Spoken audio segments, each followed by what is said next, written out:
Hello guys, ako nga pala si Nora. Si Nora Monster sa Langgam. Alam nyo ba guys na sa edad kong 25 years old ay makakalimutin na talaga rin ako. Ay, joke. 53 po pala. Alam nyo ba, nahanap ako lang hanap ng electric tape na yan. Ngayon, nung nakita ko na siya, problema ba din? Iniisip ko ngayon kung ano naman ang gagawin ko sa kanya. Ay nako. Kaya minsan, kung ano yung ginagawa ko, iniiba ko na lang. Mahanap na lang ako na iba kong gagawin pag hindi ko pa naiisip kung ano yung mga gagawin ko. Ganun ako kaulyanin guys. At alam nyo ba, dahil sa ganyan kong edad, may dahilan din. Dahil nung maliit ako guys, ay nagkaroon ako ng sakit, nabukol dito sa tenga ko, na malaking bukol daw, sabi ng mga magulang ko. Kaya siguro dahilan din yan ng pagkakalimot ko. Pero alam nyo ba guys, may mga bagay na talagang hindi ko rin nakakalimutan.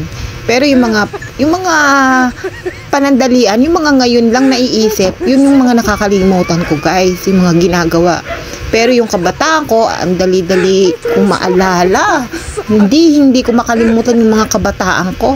Ngayon, yung mga bagay na nangyayari ngayon sa buhay ko, yun yung ang madali kong makalimutan. Kaya ingat, baka malimutan ko na yung mga taong kasama ko.